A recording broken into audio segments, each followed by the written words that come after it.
Wow, it has been quite the journey. Like, it's been a journey for me as well. I know that that as a team, as a group, as a collective, we're going through our own individual journeys, but I really feel very strongly, and I know this is true, that we're all connected on a spiritual level.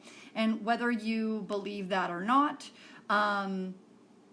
it's really up to you, but I created this program and this mini course as a way to bring us all into the same awareness of our vulnerability, of our rawness, of our truth.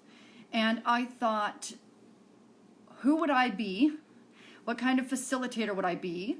What kind of group holder of space would I be if I did not share my journey as well? So, it's funny because my roommate, who is in her room right now over there, said, I can't watch. The story is heavy. There's stuff that I have experienced that's heavy. So because we're so connected emotionally, it's too hard for her to watch. What's funny is that for me, this story, my story, gives me empowerment. I feel empowered. I feel on fire. I feel amazing when I tell this story. And it's because I have learned time and time again through my entire lifespan in this little journey of being a human being, in the thousands of souls I have, or the thousands of incarnations I have been in within the life of this soul journey. This is the one, right? This is the one for me. This is the one where I step into my empowerment. And if I had any past lifetimes before where I replayed the same karma, or I didn't step into my purpose as I wanted to, I'm doing it in this lifetime. And I feel very strongly about that. And I used to tell this story from a standpoint of victimhood. So for me to tell it now from an empowered state and from a look at what I created state, not only gives me just an immense amount of excitement and empowerment, but my intention with telling this story is that it creates more connection between us, but also that it makes you see that no matter what you go through in your life, no matter what happens to you, no matter what you choose, no matter what you decide, because I believe that our souls choose and decide what we experience in order for our soul growth. And so I know that it's hard and we get stuck in the pain of it. And when I say this, I want people to know that I'm not saying that anyone who has ever been a victim is supposed to just say, oh, I created this so I could learn from it. It's important and it's okay to grieve, to feel lost, to feel anger, to feel pissed, to feel like you want to kill the person who maybe attacked you or abused you, or you want to just feel like a victim, or just feel whatever you want to feel. That's what I want people to know, is that no matter what happens in your life, you have the ownership, you have the choice how to own it from here going forward. Okay, so as I go into my little thing here, I mean, I'm showing up raw. Like, I just woke up, took a shower, like put my hair in this weird ponytail and no makeup, just showing up. So for me, when I speak about my journey, what's important to me to let people know is show up. Doesn't matter if you look like shit, feel like shit, just don't know why you're doing it, think that somebody will not approve of you if you say it. Just show up. And your energy being in the space, in the room that you're in the container that you're in, is enough. Okay? I've said this throughout the whole process of this training, which is more like a coming together of hearts, that you matter. Your story matters. So me telling my story lets people know that their story matters. And there are a few people out there as well that go, oh, my story, and this reminds me of, I used to do film and video editing, and I'll talk about that in my story, that I would write, or I would edit stories from veterans. So veterans from the Vietnam War, veterans from World War, well, we had some from World War II, of course, they were in their 90s, and veterans from all wars, and they would tell their story, and a lot of them had had not gone to combat. And they had PTSD and other things happen to them not by going to combat. And they were too afraid to go to these meetings and these support groups with other people because they were like, my story's not as bad as everyone else. I really had it easy. Like, my pain isn't as painful as everyone else's. And that's bullshit.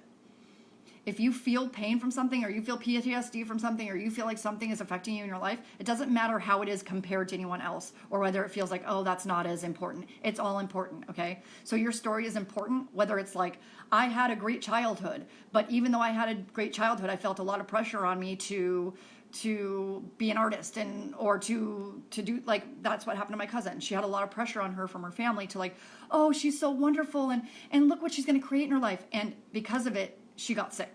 And I think that she created that so that she didn't have to step into that pressure of, oh my God, everyone thinks I'm this freaking amazing thing that has to do all this stuff and I don't want to do it. So it doesn't have to look like, oh, I survived drug addiction and this and that for it to be a story, okay? It's your story and it matters, period. Okay, so I was born in a really, to me, shitty town. Everyone else, there's people that still live there that love it. But I grew up in Southeast Washington. So for those of you that are thinking, oh, Seattle, no, that's Northwest. So the Cascades cut the state in half, and I was on the other side, right? So it was like dry and deserty. A lot of people now are saying, dry and deserty in Washington? Yes. So I grew up in a town called Kennewick, Washington. Really, it's funny because my whole story, I could tell you my whole story. I'm not going to go into crazy detail about everything, but one of my biggest triggers, and when people hear trigger, they think, oh, if someone was to mention like miscarriage or something that is really triggering. But for me, my biggest trigger is when people ask me, where are you from?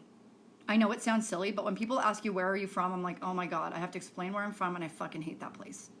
So I still have a lot of journeying to do into the trauma of where I lived, where I grew up. And embracing. Remember, my story is about embracing your pain, embracing what makes you feel like that you hate, okay? If it happened to you and if it was in your life, it's there to show you something, okay? Which sometimes is really annoying. So grew up in Washington. For those of you who've been in the training, you know about attachment patterns that we've talked about. My mom was safe attachment to me. She was the greatest, loving, most amazing mom, is the most greatest, loving, amazing, like angel mom. But at the same time, she was also disorganized. She was a disorganized pattern because she was scared of my dad. And she was scared to stand up for herself. She was scared to stand up for us. And we were just surviving. Every day wasn't like look back on our day and go, oh, we should have done this, or I should stand up to dad, or whatever. It was just day to day, we need to survive, which is how a lot of families are, especially back in the 80s and 90s. I feel like it's different now. I feel like people are a little bit more conscious and awake and aware of like boundaries. Back then it was like just, what do we do to survive? It's still like that, but I think you know what I mean. The consciousness is rising and awareness is rising. So we were just, how do I survive every day, right? I would freeze. I was always in freezing because my dad is a really bad alcoholic. I've talked to you guys about this before. My dad has 6 DUIs. He has really bad dementia, to where I thought about it the other day after I did one of my videos in here when I was trying to explain his dementia. His dementia is such that with my intuitive work and the work that I do as an intuitive guide and psychic, is my dad is basically like a puppet, right? And he's like a skin suit of himself, basically, but it's not him. It's like his fake. It's like whenever I see him, I'm like, that's not my dad. I love him as a person, but that's not him. His true nature is gone. I feel that his soul has separated from himself. So his soul, his true nature is gone and kind of like has risen above him and is kind of like floating here. And this person that he is now is kind of like detached from him and is mean and angry and in a lot of pain. So I know in speaking with him, I give him a lot of leeway, more so than my mom and my sister do, but my mom and my sister have to deal with him every single day. It's easier for me because I'm separate, right? But he's kind of like this mean, angry, filled with pain, completely powerless, and trying to assert his power by being mean and angry, and this is how things are in this house. That's not his true nature. His true nature, his true soul has kind of escaped his body, and I don't know what it's doing right now. It's probably just learning lessons, right? And he's just kind of like moving through, right? So it is a little bit painful, but it's also at the same time to have this awareness of it from the psychic point of view is really empowering to me. So we grew up in a state of, we don't know if dad's going to come home and scream and make everyone's life a living hell, or if he's going to come home and say, everything's amazing. Let's like celebrate. And so, and what's funny is that my dad actually, when he was not drinking, was more in his alcoholism, OCD, obsessive compulsive self. And when he was drinking, he was more loose and laid back. So it was almost like he was, I don't know if you guys have heard the term dry drunk. Dry drunk is when an alcoholic does not drink and their behaviors are almost even worse. Hi, Erin, welcome. So talking about growing up with my dad, I was, because I constantly was seeking his approval and for him to be okay with me, that set me up to always want to be approved by everyone else, right? Set me up to always want to be approved by anyone that would listen to me or anyone that would have me, really. So I got used to being okay with breadcrumbs. You know, like, oh, this person like said like I did something for them. Oh my God. So for those of you people pleasers out there, I had a huge breakthrough around people pleasing. And I realized that when I people please, in my experience, it's selfish. And I know you're saying, wait, people pleasing is about pleasing other people, so it's really selfless. No. What you're doing is you're manipulating people into approving of you so that you can be okay. You're making other people be a certain way so that you feel okay in their presence. It is not other people's responsibility to make you feel okay. That's your responsibility, okay? So I was making my dad responsible for being okay, for me being okay. Of course, I was a child, so it's not my fault or anything. I was just surviving. But at the same time, I get to look back now and say, okay, that was teaching me a lesson, right? Being in a state of complete powerlessness and frozenness taught me when I got older now that I don't want to be that way, A. B, I get to break it. I get to break this. I get to be to crack this open and not be powerless. And because I've realized that I was powerless and now I'm not, whoa, the true power that I actually have is so much bigger and so much greater. And the impact that I can have on other people's lives is so much greater because of that realization, okay? So for me, my realization that my people pleasing was selfish because I was manipulating people into telling me I was okay so that I could be okay, was not serving me. So I had my childhood where I was like frozen because of the disorganized pattern. My dad was scary. My mom was scared. So for those of you who don't know, in session 2 of the live training of the mini course that you'll find in the units, I talked about attachment patterns. Disorganized attachment pattern is if a parent shows up scared or scary and you don't know how to attach love to them or safety to them. You don't have a safe attachment to your parents because they just 1 minute they're loving you, 1 minute they're not. They're causing anxiety in you because you want them to love you, but at the same time, you're like, I don't want to love someone like that. So it's disorganized and confusing. So this causes you to either freeze or be confrontation avoidant or be people pleasers in your later life because of it, okay? But it's good because then you can realize, open up to it and go, oh, now I know where I've come from, who I am, what's going on, and now I can address it, right? So important, okay? Let's see. Patrina says, I can relate to people pleasing and seeking approval. Yep, I think a lot of women can too. I don't mean to sound like, is that reverse sexism or sexism? Whatever. But I think it happens to a lot of women too because we're constantly trying to shrink and chameleon into what everyone else wants from us. So that's how my childhood was. I want to be clear when I say my childhood in general was amazing. My mom and dad were great parents. My dad loved me. He wanted what was best for me. They stayed, they worked together to create a loving home for us. And at the same time, were dealing with their own approval and attachment patterns and their own pain as it related to their childhoods. So I don't blame them because I know that they were going through pain and powerlessness and how do I show up for my kid? Like, how do I just survive day to day and support my kids? Like my dad, though he was a tyrant a lot of times, I know that he never felt good enough to his dad. And so he was constantly trying to seek approval from his father. So because he was seeking approval from his father, I was seeking approval from my father. For those of you who haven't been doing the mini training, in session 5, I talk about ancestral trauma and how it repeats and how we inherit it and how it keeps inheriting. We keep inheriting it in our family until we make the decision to stop it and end it forever. And we have the power in our lifetimes to stop it and end it forever. And this is anything from trauma to disease in our bodies, to limiting beliefs, negative beliefs, to autoimmune disorders, to allergies, to anything else, okay? So that's that. So grew up there, kind of felt like that. It was a very conservative town, but because my parents were hippies, I felt like it was really liberal. I thought it was liberal because I grew up with hippie parents. So I grew up in a kind of conservative, right, conservative leaning, religious, a little bit bigoted community, right? And I would go to school and I would write papers about abortion and how I thought that women should have the choice to decide what to do with their bodies. And one time my mom told me, oh, when you were 12 and I wrote a persuasive paper about abortion, you guys. Not persuading people to get abortions, but saying that it should be a woman's choice. And I was 12 or 13. I read it in front of the class, by the way. And there were students' mothers that told the students that told their children not to hang out with me or not to be with me. I did not know that. Later, I was like, why didn't you tell me that? Of course, she wasn't going to tell me that when I was 12 or 13, but I found that fascinating. and actually kind of like a badge of honor. Awesome. Like I'm making like adults scared at the age of 12. Cool. With my like activist ideas. So growing up, that's how it felt. So I really felt this weird interaction of like, I feel safe and happy, and like, oh shit, like he never hit us, but emotionally it was very, very trying. And so after living there for my whole childhood and having this kind of push, pull, on again, off again, disorganized relationship with my parents, I became a teenager, which we all know. Becoming a teenager and puberty is like a battlefield.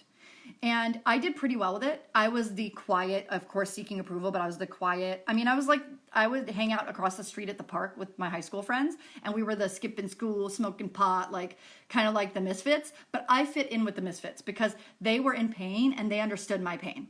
Not like anyone else in school would, right? Like, let's say the drama crew or the music crew or the popular people. Like, I didn't feel like they understood my pain in the way that my misfits with the dark eyeliner and the Kurt Cobain hoodies understood, okay? We were all punk rock kids, right?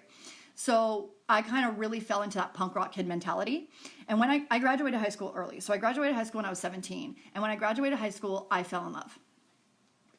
I met one of my soulmates. I've had many soulmates in my life. I've actually been really, really fortunate and blessed to have the most amazing soulmates in my life that I've loved forever. And they still, even though some of them have passed or some of them have died, I know them more now that they've died. I'm a medium. So I know them more now that they've died than I did in life, because in life we were so awkward. And now, like, when I can communicate with them on the other side, I hear things that I wouldn't have heard or been open to, had the capacity to hear. Okay. So actually, before I tell you that I fell in love with this guy that I got into drugs with, that's the separate thing. So when I was 14 and in 8th grade, my first love was a boy named Ryan Sabati. And he was amazing. And he was like a jokester, right? Hilarious jokester, would like pull his own underwear over his head and like walk around like a joker, right? And everyone loved him. He held our high school group together. And at the age of 16, he was shot in the head. Now, what happened was he got into drugs really young.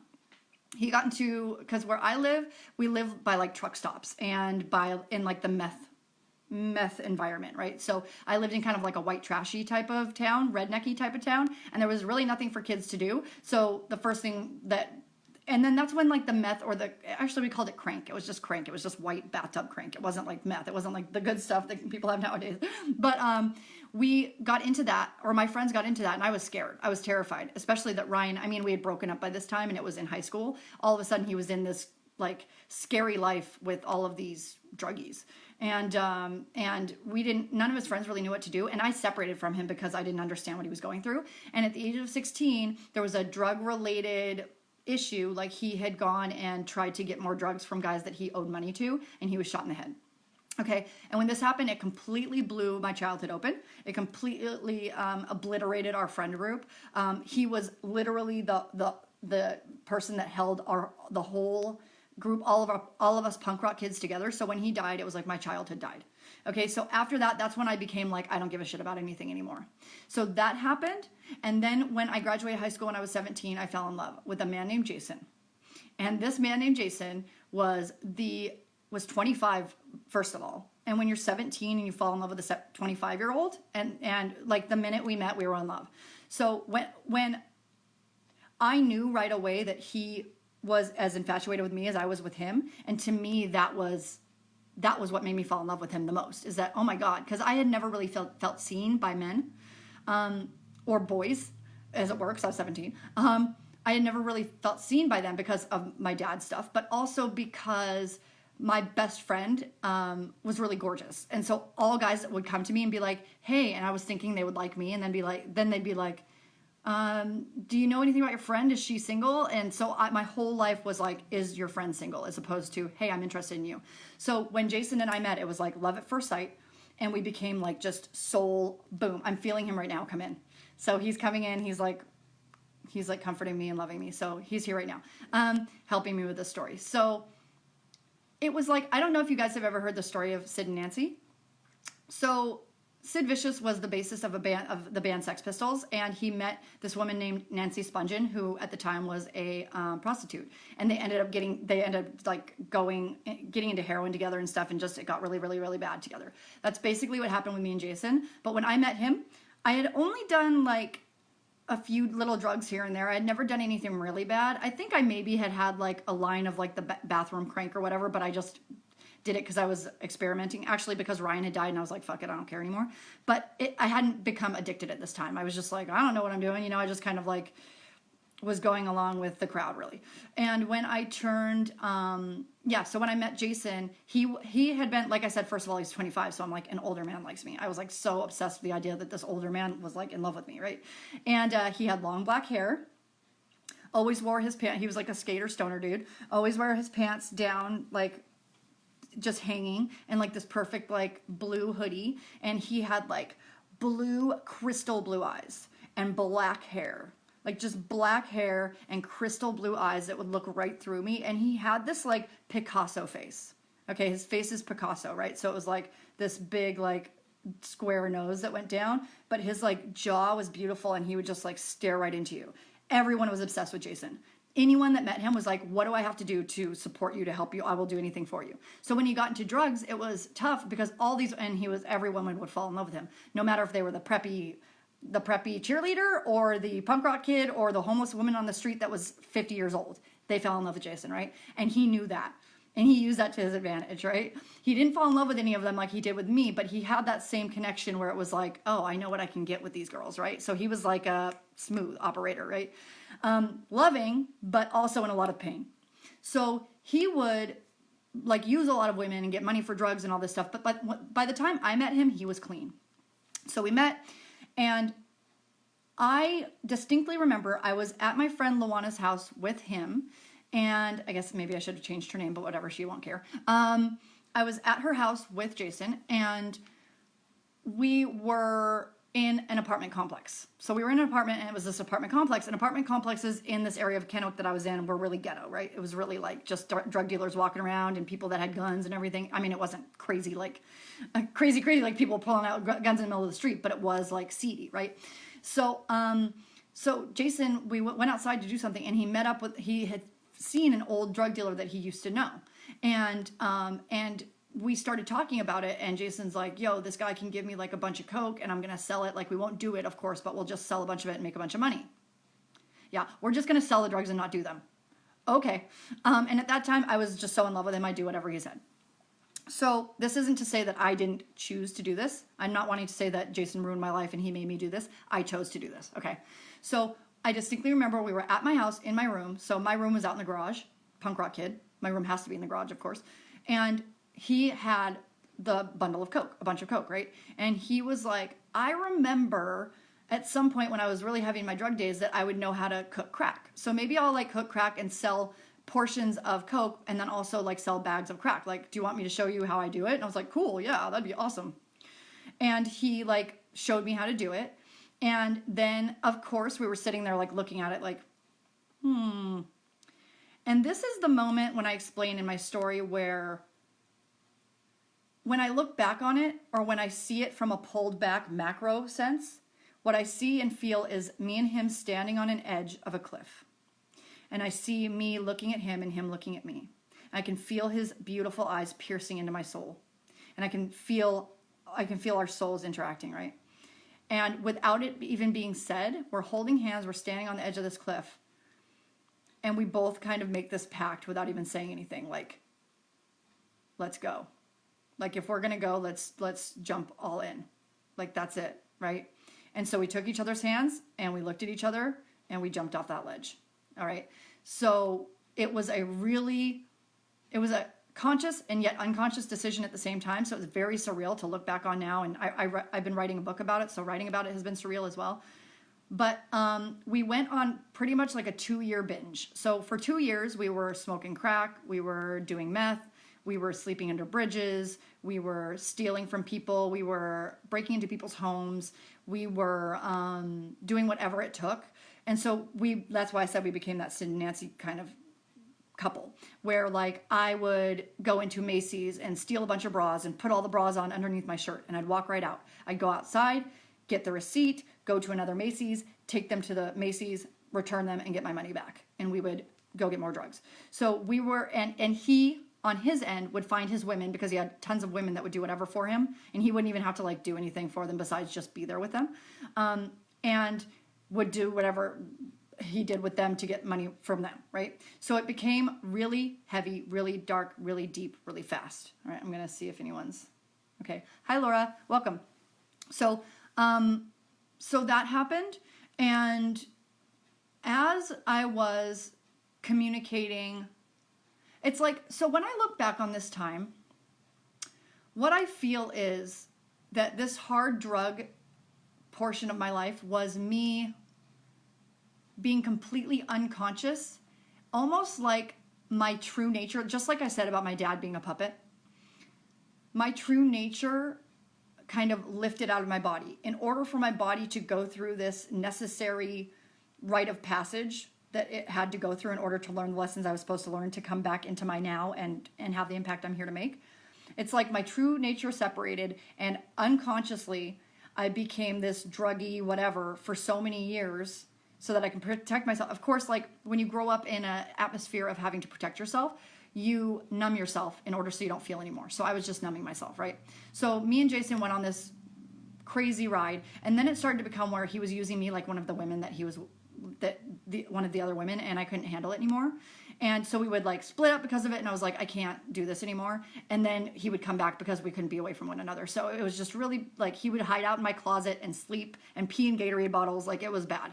And at that same time as, oh no, this is what happened. So he was in my closet, sleeping in my closet. And one time my dad like broke into my room, and we were both just sleeping for like we would go on binges, stay up for 5 days, hallucinate like crazy, fall asleep, and then wake up, or like wake up in the middle of the night to my dad like opening the door.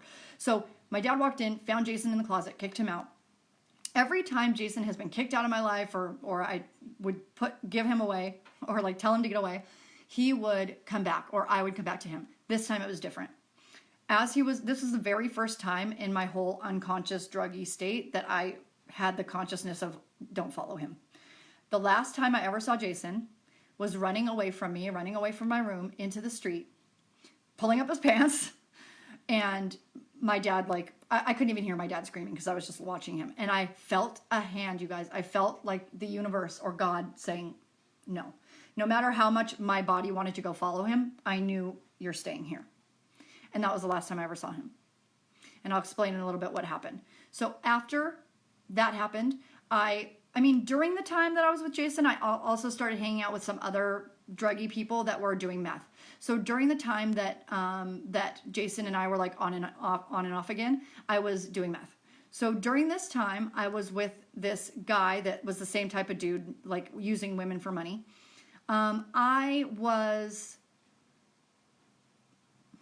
This is a hard part of the story for me. So, so I ended up being with this guy. I wasn't really with him in a relationship, but I fell into this crowd of people who were using meth and shooting up.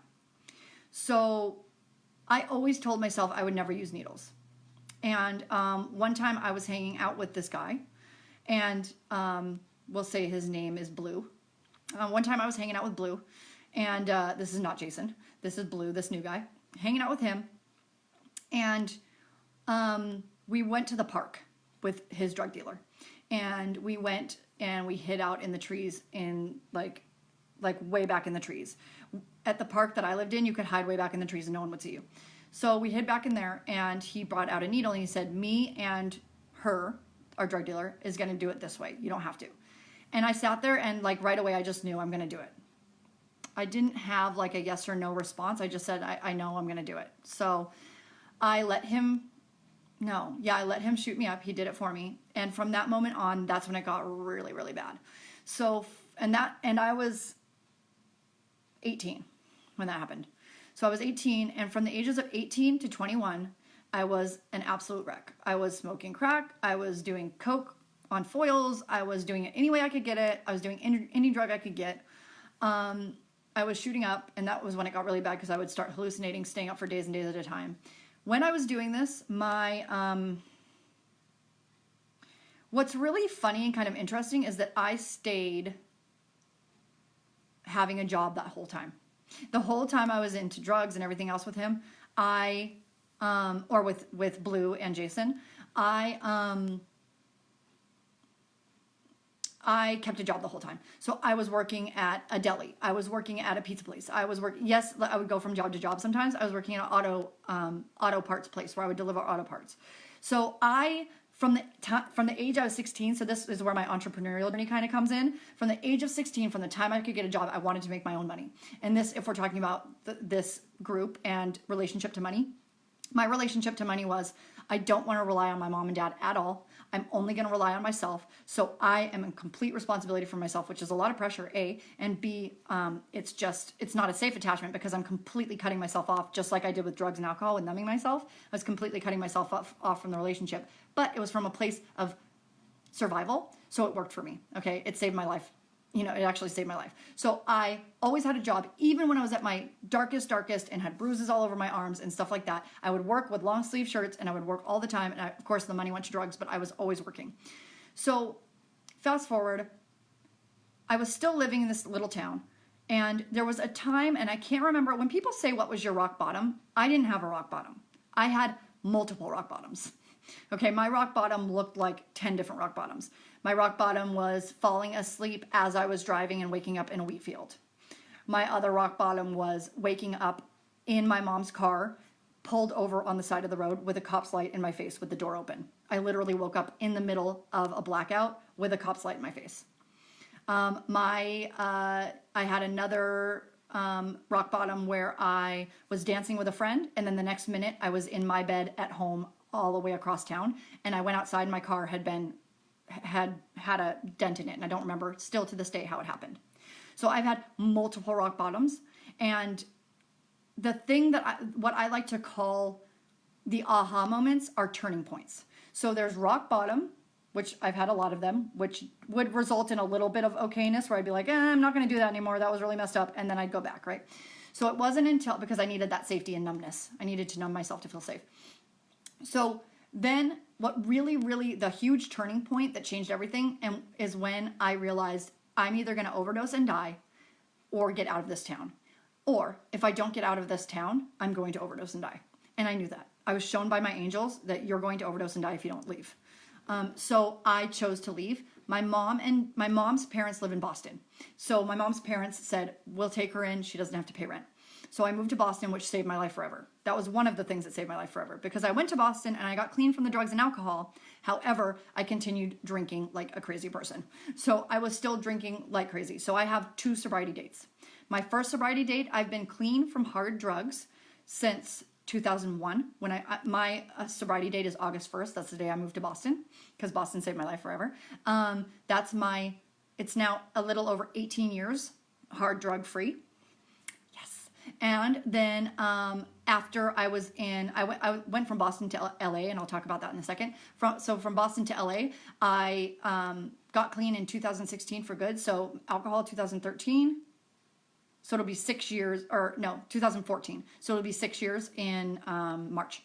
Okay, so I have 2 sobriety dates. So I got clean by moving to Boston in August of 2001, but it wasn't really clean, right? I was 21. I was just like out of my, just needed to get out of my environment. I found a great new group of friends, but I continued drinking, and it was toxic, but I still had a great group of friends to support me. So it was fun. My 20s were great. I did have a good time, but I was a raging alcoholic at the same time, okay?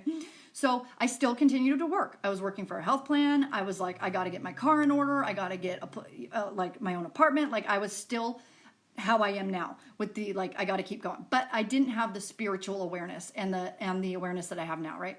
So after moving to Boston with my grandparents, which was amazing. So I lived in Boston for 10 years. I took care of my grandparents, both until they died. For me, this was one of the biggest and most important responsibilities that I chose in my life, Because not only did I get to know my grandparents as human beings, not as like my old grandparents, as people, I hung out with them. I watched Red Sox games with them. I watched Patriots games with them. Don't get mad at me for being a Patriots fan. I liked them in the days of Drew Bledsoe. Okay, I liked them before Tom Brady. Damn it. So we used to watch Patriots together. We used to watch Red Sox together. And I swear to God that my grandmother stayed alive until the Red Sox won after their 85 year. Like they had an 85-year slump where they didn't win the World Series, and they won the World Series, and then she died. I know she stayed alive for that. So I was with them for 10 years in their home, grew with them, lived with them, loved them, would get their meals on wheels, set up their meals for them. I would just hang out with them. They were my greatest supports and my loves, okay? So I was with my grandparents for 10 years. Living there, again, I was just having fun in my 20s and going crazy with alcohol and everything, but it wasn't, I was really good and am really good at, I'm getting a little bit of reception issues, so apologies for that.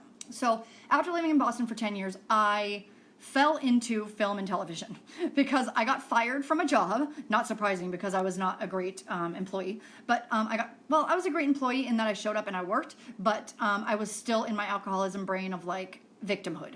If something happened to me, I'd be like, I can't believe my boss did that and blah, blah, blah, and they're ruining my life and me, and it would cause me to get in either fights with my coworkers, or I would get fired. So I got fired from this job, and I thought I was in my victimhood. Like I only have, so this is another turning point for me. I was like, okay, I am, what at the time I was 23 or 24. I'm 23, 24 years old. I just got fired. I've been working for regular like jobs where I only needed a high school diploma, if that, from the time I was 16. So I realized I'm living in a huge metropolitan city. I just got fired. I'm 24 and I have zero background in anything. I don't have any, like am I going to go to McDonald's? Like I don't know what to do. And I was totally up in my victimhood about getting fired. And this is when I tell people, if you get fired or something really shitty happens in your life, know that 2 years from now, you're going to look back and say, thank God I got fired. Or thank God that person divorced me or whatever. Thank God this, and I'm not trying to make divorce a trivial thing. I know how heavy that is. But thank God like this thing that I may think is horrible right now happened, because you'll see in the future how it's happening for you, okay? And I know it's hard to see in the moment, but I realized later that I got fired for a reason, and I'm so glad that I got fired because that's how I found film and television. And what happened was a film school, the very first film school not in Boston, because Boston University had film programs, but the very first hands-on film program where the first day you start, you have a camera in your hands, as opposed to 2 years of theory and then we start using cameras. A program had just started. And it was a 9-month intensive film course. And it was like week 1 camera, week 2 sound, week 3 lighting, which is why you'll see, I'll show you right now. I have lights here. I have lights all around me. I'm like set up in my house here. I got lights. I got my tripod. I have everything set up, and it's because a lot of it is because I went to film school, right? So the reason I realize now, if I was to say, oh, I did this whole career in film school and it didn't even amount to anything because now I'm an entrepreneur and I'm not like, why did I even do those 10 years of film school? No, I needed it. Well, not 10 years of film school, 10 years of doing film and television, because it led me to the next thing, which led me to the next thing. Like I'm able to do lighting now. Like I can create my own videos. I can edit. Like, you know what I mean? So I went to this film school. I was the very first student. So we still talk about it today that I'm the very first student in the school. I was really leery because I'm like, oh my God, it was at the time $20,000 for a 9-month program, you guys. $20,000 for a 9-month program. So if you're looking at my 12-week program and going $1,500 is a lot, realize that I was spending $18,000, and this is from someone who didn't really know what to do with money or what. I didn't have any credit because I'd never taken out a loan for anything. So I took out a loan, I got it, I made it happen because I'm a risk taker, right? And I was like, I know, I just got to do it. Whenever I feel a growth edge, I fucking jump off that shit, right? I make it happen. So I did it, and it was the best experience of my life because, and it was the hardest experience of my life, or one of them, because not only did I keep going through and I pushed to make this film school happen, but I met so many amazing people that I still talk to today, 15 years later or however long it's been. Okay. I fell into post-production, which is when people say, oh, you're in film and television and you went to LA and you were working on shows for entertainment and you were working on Nat Geo shows and you were working on, I worked for CBS and all these other places. People are always like, wow, like, that's crazy. And I'm like, you don't even understand the amount of work it took to get there. When people say like lucky or, oh my God, you lived in LA, like you had a Hollywood job, like lucky. And I'm like, I worked my butt off for that, right? I put myself on the line. I put my life on the line. I put myself on the line. I took ownership of my shit and I made it happen. I felt where the growth edge was uncomfortable. And instead of saying, I can't do that based on survival patterns from the past, I said, no, I have to do that. I took the things that held me back from doing something and I made them the reason why I'm doing them. So if you're stopping yourself from doing something and you're saying, I can't do it because I don't have time, because I don't have money, make you not having money the reason why you have to do this. So if we're talking about the 12-week course, if you're saying I don't have money, make that I don't have money story become why you do it so you can have money. Make that I don't have time story become why you have to do it. I get to create more time in my life by taking this program. I get to create more money in my life by taking this program. There's no way you can do anything different unless you jump off the ledge. All right, so there's that. So I knew that unconsciously or subconsciously, because really I don't know how I did that in the moment and just said, F it, I got to do it. I just had this thing inside me that said, you have to do this. And so I took the film program. I ended up, long story short, I got a job at WGBH, which is a television station in Boston. And I got really fortunate with that because I knew someone. When I graduated from the film school, I started working at the front desk. And then I started working in the equipment room. And when I was working in the equipment room, I started interfacing with people that would come to get equipment. So I was interfacing with film school teachers. I was interfacing with the people that would run the programs at the school. I was interfacing with students. One of the students knew someone, check this out. One of the students in this film program, years after I took it, would come to me and she would talk to me because she was in a class of all men and she was a little bit passive and she felt like she would get railroaded by all these big men saying, oh, we're going to do these film projects and you can be our lighting person or you can be our PA, production assistant. And she was like, Erin, I have a lot of great ideas and I'm in this group with all these men and they're like telling me what to do. And I would walk her through it. I'm like, this is what you do. You say, fuck them and you do your own shit and you make your own projects, right? And so after talking her through all this stuff, so she was in a church choir with a camera operator at WGBH, which is the biggest television production company in Boston. I mean, getting a job at WGBH sometimes takes 5 years to get in the door. So she knew a guy that was a camera operator on one of the shows. She talked to him forever. He hooked her up to be an assistant editor on one of the shows. So by this time I was getting into editing and post-production. She, because of church choir, met him, finally got an interview after like working her butt off to get there, and she finally got the job. And after she got the job, they asked her, who do you want to be your second assistant editor? And she thought of me and she said my name and I got the job. So just know that miracles occur. So if you're sitting here thinking, oh, my life has always been like this and it's going to keep continuing to be like this, or you make decisions based on what has always been, the same shit's going to continue. But if you make decisions based on how you see the future happening or how you see your impact happening, then you're going to step into that place where you don't feel like you might be, but you will, and it will feel uncomfortable. But when you do it, all the stuff that's been waiting behind the curtain to support you will be able to come in because it's saying, finally, she's taken that step. Finally, he's taken that step, right? So all of the things that had been waiting behind the curtain came out to meet me when I went to the film school and I pushed myself. So I got that job at WGBH. I sucked at it, you guys. Terrible. The woman that had got me the job there was literally behind my back the whole time. I was like, I don't know what I'm doing. I would go into crying fits. This poor woman probably felt like shit giving them my name and having me be her second assistant editor, because she probably later was like, I can't believe I gave this woman their name. She knows way less than I thought she did, et cetera, et cetera. And oh, by the way, by taking that big step, I went from making like $20,000 a year at the equipment room at the film school to making $60,000 a year. At that time, $60,000 a year was like telling me you're making $150,000 a year. So it was fucking huge, you guys, huge. So I got that job at WGBH. It was terrible. I sucked at it. The job itself, it was okay. Like, I made the money, I did the thing, but by the time the season was over, they're like, we're not hiring you back. And I was like, why? I can't believe it. I'm so cool. I'm good. No. So I ended up getting a job at Powder House Productions, which is the second biggest television station in Boston. And when I did that, I learned a whole another set of things. I still wasn't good. but I learned a lot from that. And when I did that, like, that's when the recession hit. So in 2008, the recession hit, everything got real bad, and I had to go on unemployment because the Powderhouse Productions couldn't afford to take me back. And so I was on unemployment for 2 years.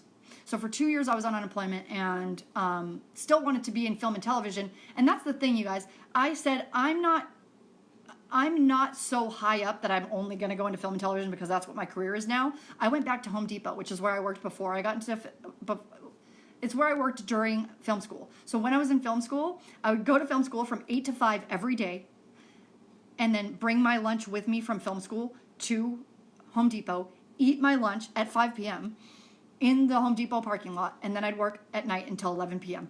And then I'd go home and do it all again the other day, 8 a.m. to 11 p.m. I'd work my butt off going to film school and then going to Home Depot to make shit happen. And I wasn't making money really this whole entire time. I was making a little bit at Home Depot.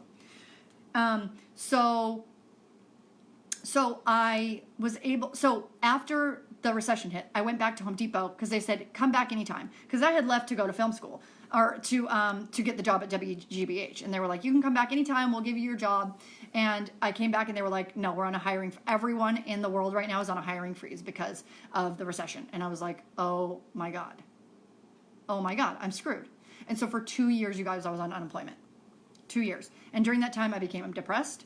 I became sad. I drank even more. It got really dark. I want to see if anyone's, let me see this. Oh, everybody's saying still here, still here. Okay, good. Hi, Libby. Gail says still here, captivated by your story. Debbie says still here. Yes, same. I'm here and supporting this story, says Patrina. Debbie says, I love that you were real. Hi, John Pierce. Hi, Carolyn. Janet says jumping off of the ledge is resonating. Yes, jumping off the ledge. Growth edge, you guys. You got to jump off the ledge. And it's funny now that I'm actually talking about it. Jumping off the ledge with Jason, when I jumped off the ledge and started doing hard drugs and the crack and the meth and everything.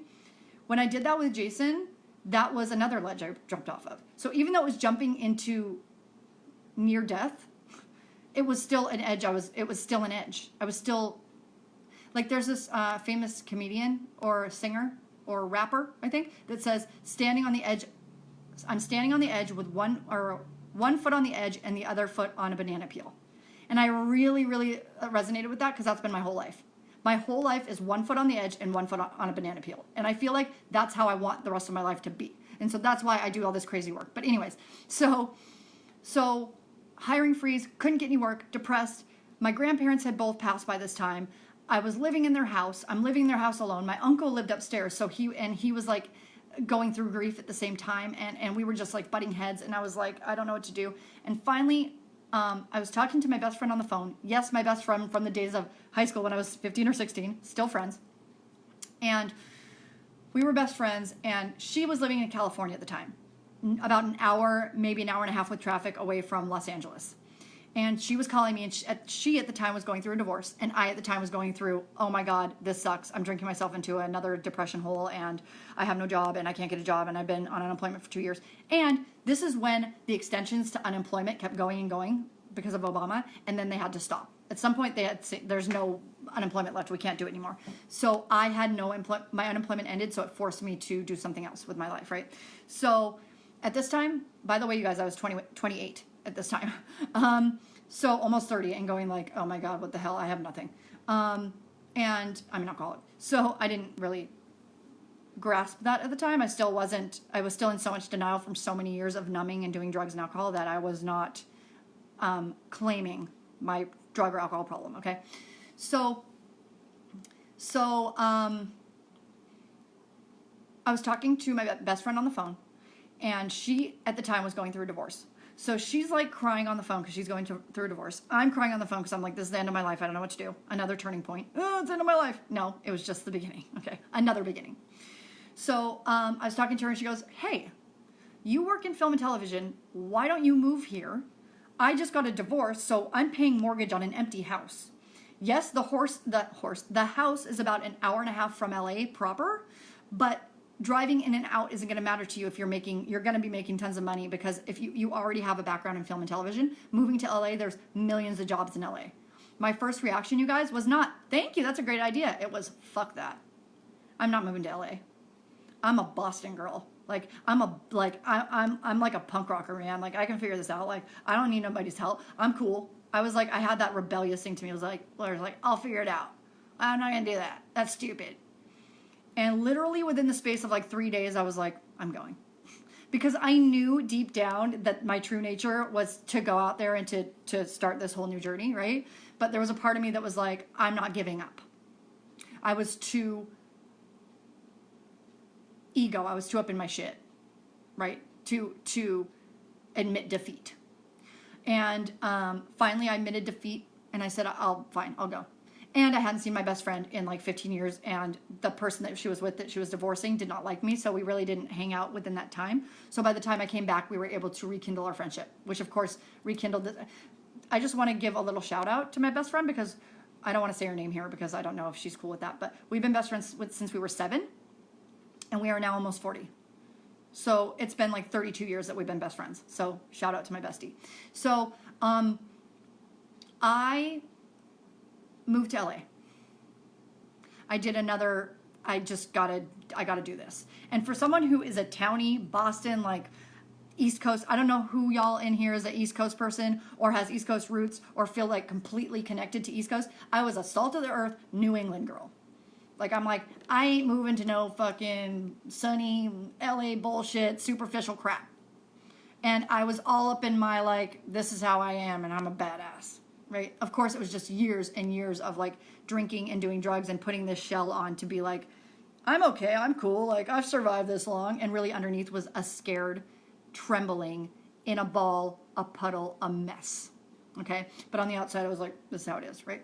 So I moved to LA. When I moved to LA, in 22 days of this turning point and stepping into my greatness remember when I say stepping into my greatness, I was not in a great state of mind. I was in a shitty state of mind and I did it anyways. I want you guys to know that if you're feeling like, oh, it's not right, the time's not right, this isn't right, I can't do this thing because of that, you have to do it anyways. I'm telling you, you have to do it anyways. Because if you don't make a step that's completely out of your pattern, you will never break that pattern. Okay? Never. You'll have to take a plunge. You have to take a jump. It's like, it reminds me of the universe can't come out and support you or can't come out and save you unless you jump off the ledge, right? Unless you jump off and say, fuck it, I don't know what I'm going to do, I'm surrendering. Then the universe goes, yes, she did it. Comes up to catch you, okay?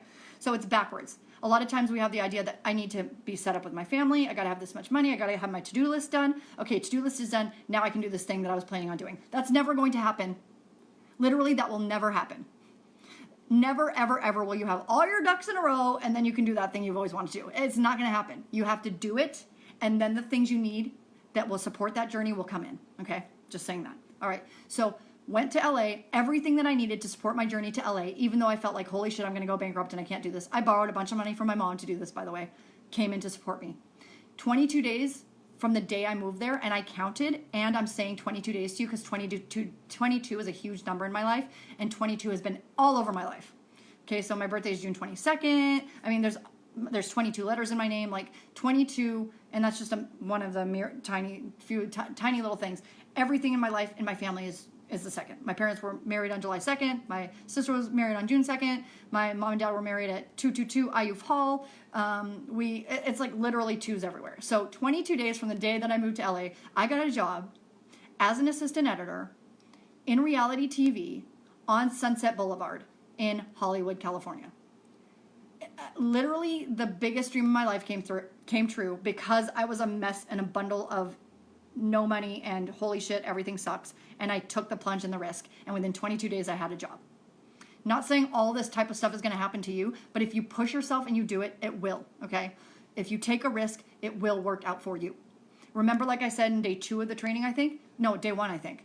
You have survived 100% of your bad days. You have survived 100% of your terrible situations. You have survived 100% of your ruined relationships. You have survived 100% of your survival patterns. You have survived all of your family problems. You have survived addiction. You have survived issue and disease. You have survived negative patterns in your life. You have survived every bad day in your life. So it's time to do the growth edge, right? Keep growing, keep growing. So I did that. I got the job. And from then on, I had all sorts of cool jobs in Los Angeles. I was working mostly in television. So I worked in television the next, I don't know, 5 years. So from the time I worked at WGBH to the time I stopped my career in film and television, it was about 11 years. Okay? I'm going to see if anyone's saying anything here and take a drink of water. Yeah, I love that everyone's saying things. Woohoo! Patrina said, looking back, I feel my most important moments in life was jumping off. Not by choice, of course, she says in parentheses. Well, that's why I'm talking about this, because, yeah, some choices I made were, like, unconscious and just like, I guess I got to do this. Excuse me. Then when I started realizing that those choices had created that pattern where it's like, oh, I jumped out of my comfort zone, and I realized that after doing that over and over again, I saw the results as being positive, then now I'm able to do it from a space of safety and like, oh, it's going to work out. And even if it doesn't, it's still going to work out. Remember how I said if you are a catastrophizer, like, oh, if I do this, I'm going to go broke and I can't pay rent. Okay, what if you can't pay rent? Okay, if I can't pay rent, I got to sell all my stuff. If I sell all my stuff, I'm going to have more money. I won't have an apartment to take care of. I can sleep on people's couches and pay them with the money that I got from selling all my stuff. So go through the catastrophe and see what would actually happen if you went through it, okay? Debbie says, oh, she's talking about a song, I think. Streetlight Manifesto. I think Debbie's talking about a song. Janet says, determination to land on the feet makes a difference. Gail says, from Boston and lived in San Diego for 15 years. Culture shock. Oh, yes. Debbie says 22 is very important numerologically. And yes, it is. Yes, yes, yes, yes, yes. Okay. So, this won't be too much longer, I swear.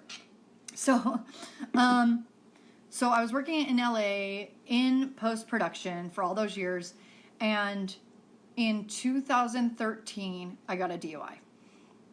So my whole life was about, I drink because I want to. It feels good, and I'm a party girl, and I'm a rock star, and I'm fucking awesome. All my friends like me. By the way, I really was. Like, my public persona was amazing. I had an amazing group of friends. Everyone wanted to hang out with me all the time. I had this, like, zhuzh that I still have now, but it was hidden by some, like, I'm cool, rebellious, numbing energy, right? Now I'm just wide open and vulnerable about it. Back then I was not. Closed, pretending to be wide open, right? So as I was like going through this journey of still drinking a lot. By the way, even though I was going to LA and doing all this stuff, I was still drinking. I drove from Boston to LA, and during that drive, I was drunk the whole time. Every town I stayed in, I got drunk and went out the whole time. I was driving while I was drinking. I had a flask in my purse or on my body at all times. I went to Vegas. It was my last stop before LA. I was drinking the whole way from Vegas to LA out of a glass bottle of whiskey, literally as I was driving. I was a wreck, okay? And at the same time, still surviving really well. At this time I was the best liar and the best survivor of all time. So I still, like I said, I still had a job. I showed up like I am today, but I would go home and drink myself to death with scotch. So I was really good at hiding in denial. And I was so good at hiding in denial and lies that I had denied and lied to myself so long that I was like, I'm cool. And so my whole life was, I'm fine unless I get a DUI. So I was like, I'm cool because I've never had a DUI. Because for me, what meant life or death or it being real fucking bad is if I got a DUI, because my dad had 6. And my whole life growing up was hating him because of his alcoholism. So for me to admit that I had a problem is for me to say I'm like my dad. And literally that's the last thing in my life I wanted to say. So I got a DUI, and of course, instead of saying, oh, remember, Erin, you made that pact where if you said if you got a DUI, that would be when you really had a problem. Nope, I had another denial on top of that. Well, yeah, I know I got a DUI, but that's just because I slipped. I'm a really good drunk driver. That was my story. Like, I've been drunk driving since I was 17. I'm a badass at it. So I know how to do. I know how to be like, I know how to drink and be cool. And speaking of that, by the way, I had gone through multiple checkpoints. You know how they do DUI checkpoints? I would go through DUI checkpoints with a beer down below in the seat, between the seat and the door, and I would breeze through DUI checkpoints. They'd stop me and I'd be like, hey, what's up, officer? And I would just talk to him and be like, yeah, just haha, whatever. And they'd be like, okay, cool, see you later. And I'd be like, bye.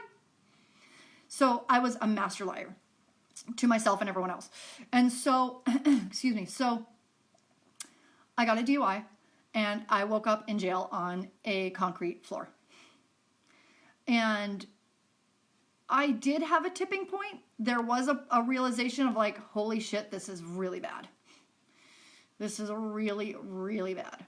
At that time, I was just in my shit about, I was a little bit, I did have humility to be like, okay, I'm not going to make up a story about like, everything's fine, or like, what. I was like, okay, I'm a piece of shit and I have a DUI. Like, I get it.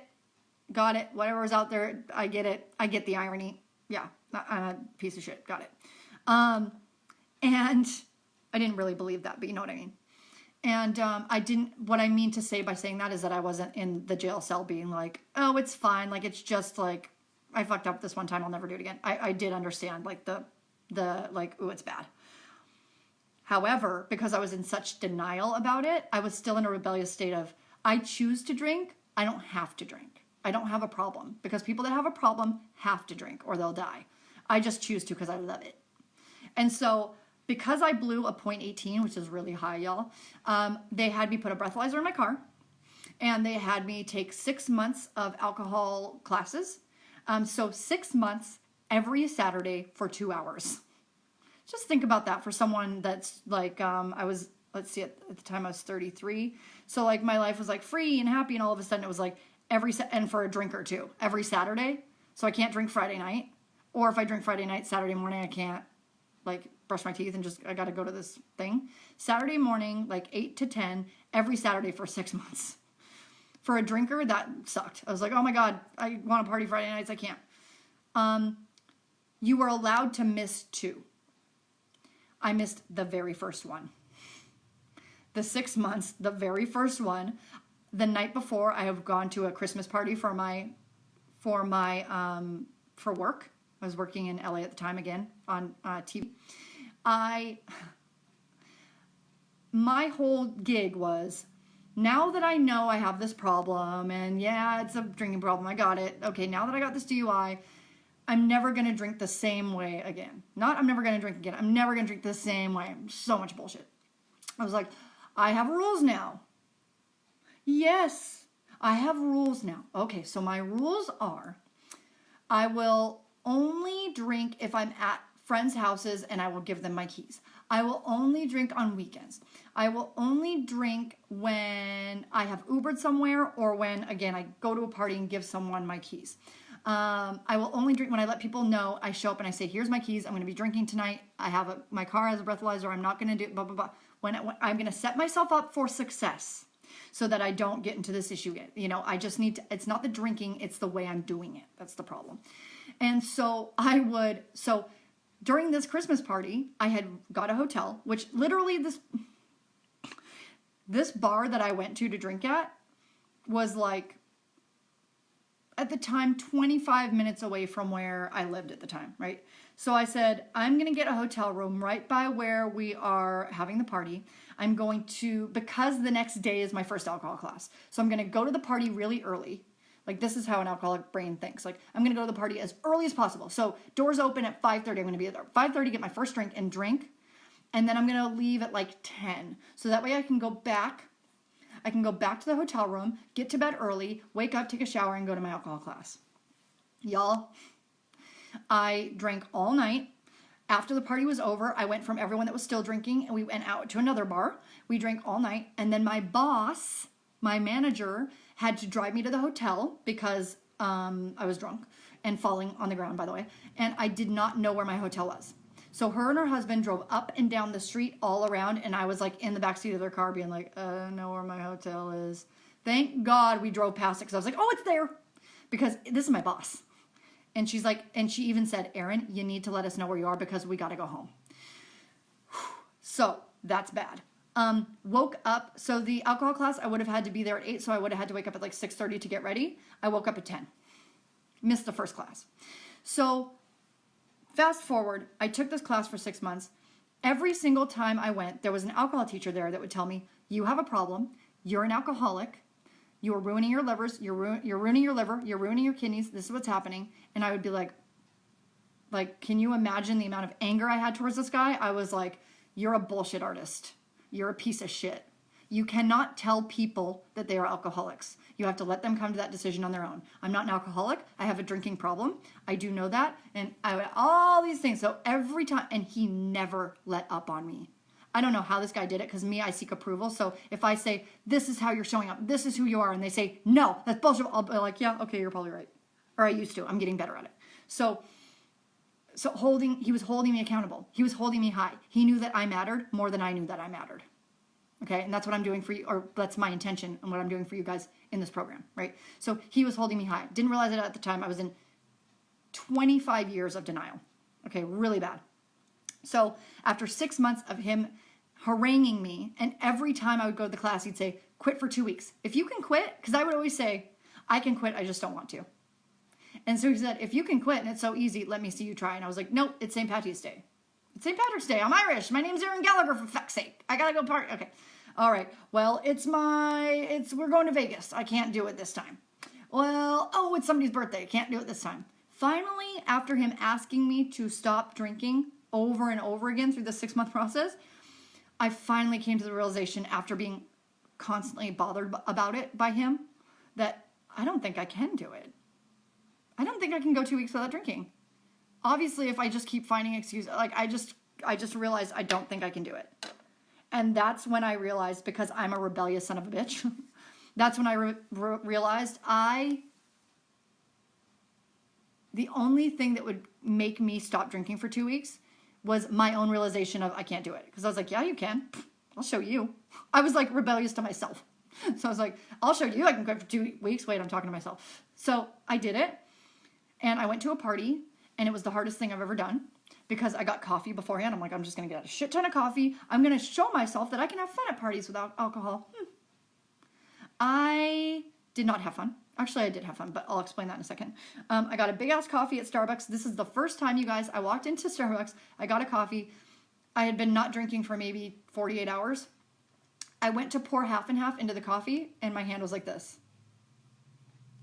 And I stopped myself and put down the thing, and I almost had a panic attack in the Starbucks. And I was like, I have the shakes.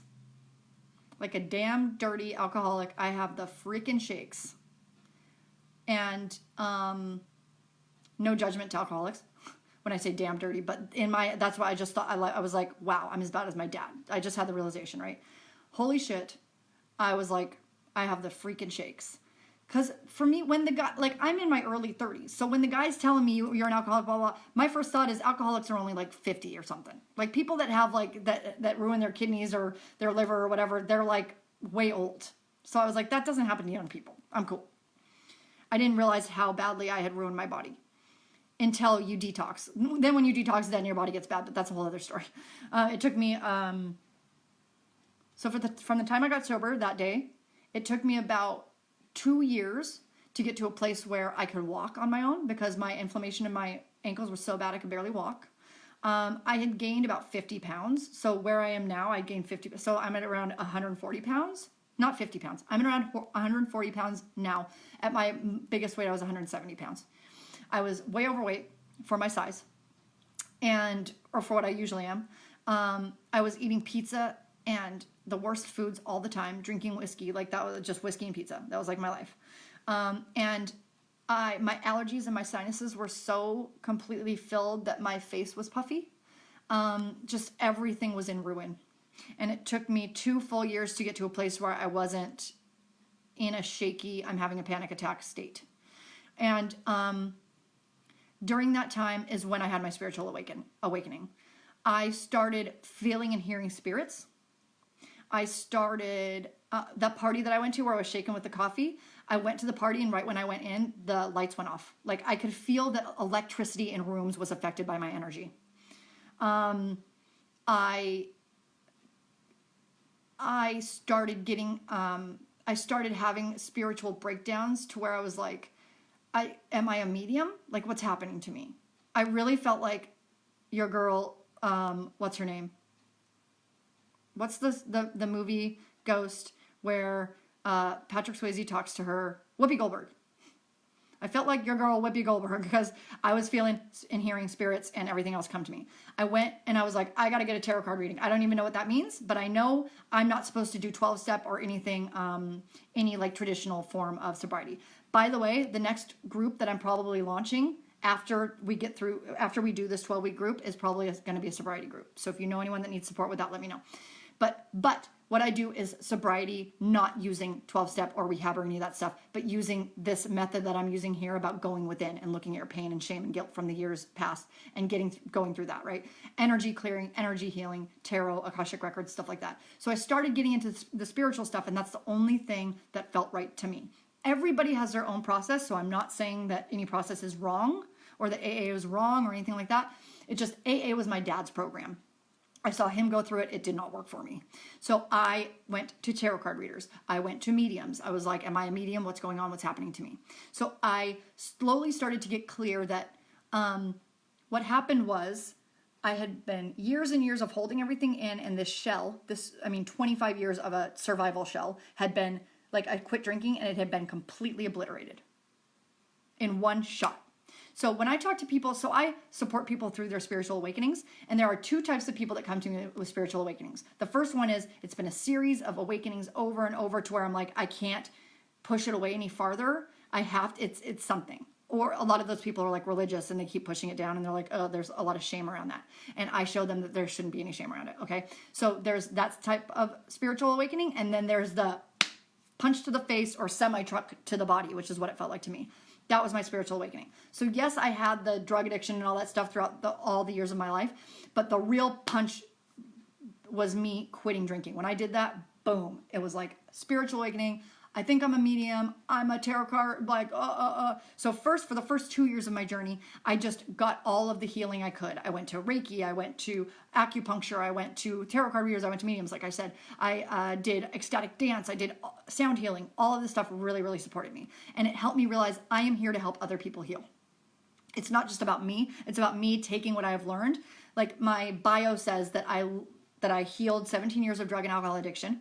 And then I use that information to inform my place as an entrepreneur and as a coach and as a sobriety coach and as an addiction healer, right? So that's what I started doing.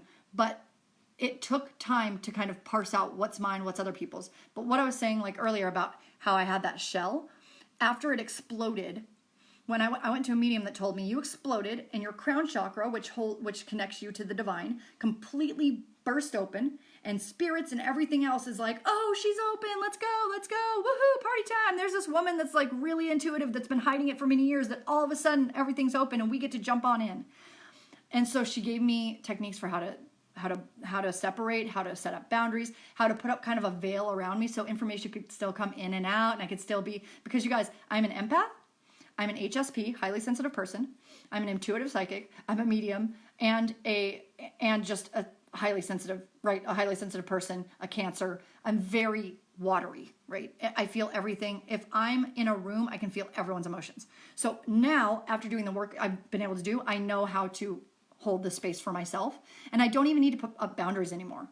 Like, I'm so powerful in my life that when I show up at a party and I feel like energy that I don't like coming towards me, I wrap it up and I kick it out of my system. And literally, people will be walking towards me and I'm like, don't like that energy.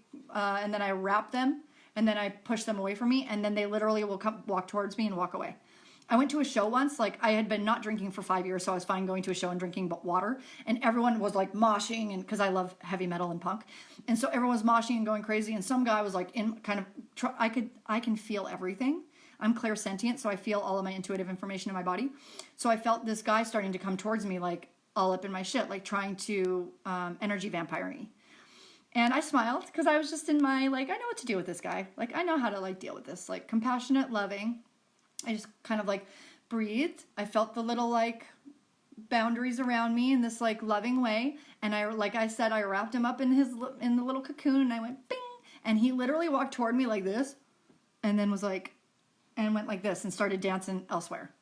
It is that powerful, and you can do it that instantly if you tune in. So I started tuning in, and that was the beginning of my entrepreneurial journey.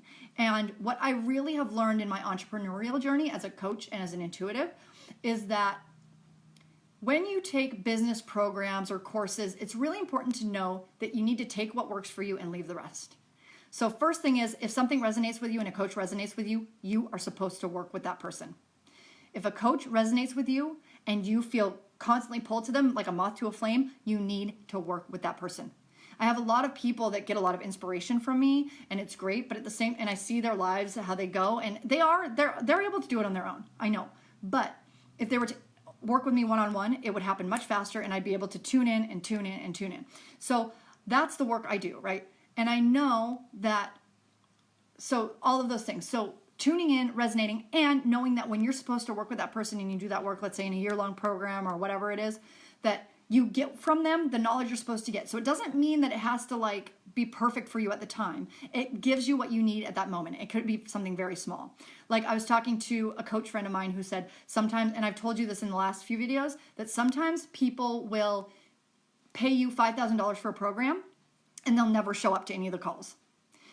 This is because they have paid you just to be in your energy. They just want to be around you. They just want to be in your community, okay? So that I've had a few coaches where I've done that myself. So know that if you are being pulled toward me or anyone else, you're supposed to work with those people, okay? So push past, go into the growth edge, make it happen, okay? And know that if you don't want to do that, you can do it yourself. It just may take a little longer, okay? All right, so it's important to like communicate and have connection with everyone around you as well. All right, so did the coaching journey, everything else. Another huge thing I learned is that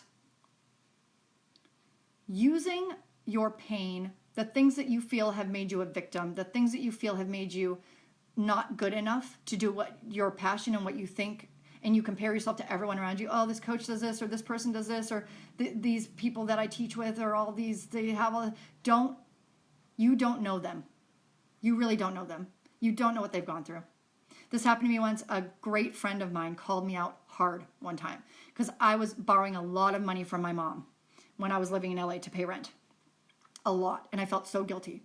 And I was talking to my friend about it, and I said, I owe her like $14,000. Like, I don't know what to do, and I feel really helpless, and I feel like I'm stealing from my mom. That's how I feel. I feel like I'm stealing from my mother.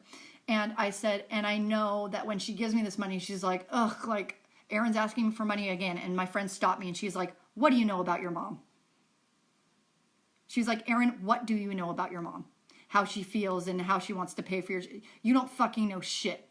She called me out so hard because I was like, I know that when my mom gives me money, she's like this. She's like, you don't know anything about your mom. You don't know at all. And it was really big for me to realize that. So it was a really big moment of don't make up stories about all the other people that you feel like are doing or trying to do what you do and they're better than you or whatever. We're all messes, right? Some are just really much better at hiding it or looking good. Okay, it's an image thing. All right, so make sure that who cares what your image looks like, just do the damn thing because that's what you're here for. We have a very short, precious life and we're here to do those things. And if we don't, we're really taking away from the love that has been, the love and support that has been given to us, not even by the people around us, but by our spirit team, our God, our all that is, our support system, the trees, nature, everything around us is here to support us in that journey, okay? So that's another thing I learned. And the last biggest thing I learned is do not niche down. Everyone in the coaching industry, I'm not just talking about entrepreneurs, I'm not just speaking to entrepreneurs, I'm speaking to anyone that's like, oh, I want to be a musician or whatever.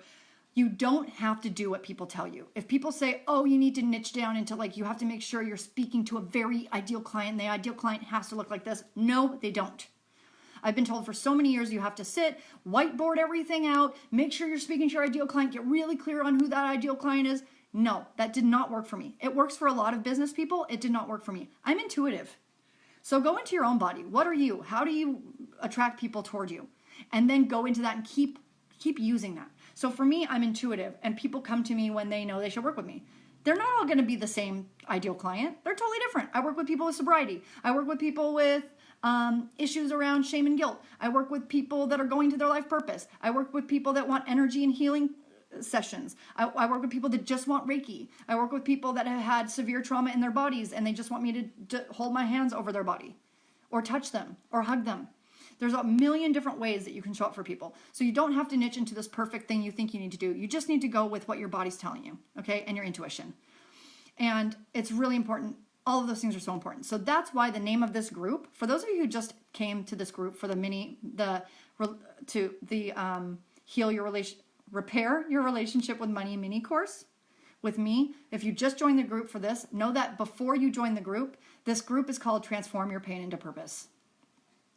It's to let people know that their pain, their shame, their guilt, those are actually things that are pushing them into their greatness and telling them, I have supported you in surviving all these years in order for you to wake up and tell me thank you for helping me survive for so long, and now you're no longer needed, and now you get to step into your greatness.